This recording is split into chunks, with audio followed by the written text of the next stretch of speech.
एक महाभारत कुरुक्षेत्र में हुआ था और एक महाभारत हृदय क्षेत्र में हो रहा है। ये दुर्योधन की पार्टी है।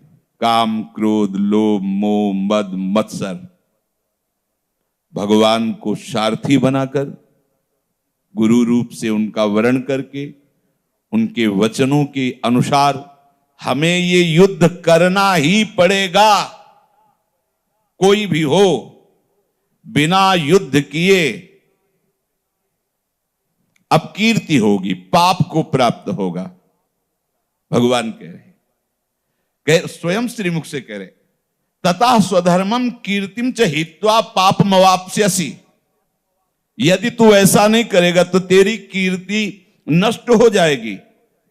मनुष्य जन्म मिला है 83,99,999 योनियों से ऊपर। ये बड़ा प्रशंसनीय जन्म है। दुर्लभो मानुषो देहो, बड़ा दुर्लभ है। तेरी अपकीर्ति होगी, तू पाप को प्राप्त होगा यदि युद्ध नहीं करेगा। क्योंकि ये जितने सब पाप कराने वाले हैं, काम, क्रोध, लोभ, मोह, मद, मत्सर, इनसे युद्ध करना ही होगा।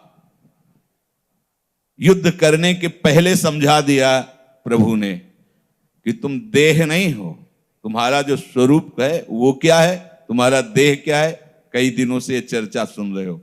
ठीक इस युद्ध के लिए ज्ञान आवश्यक है।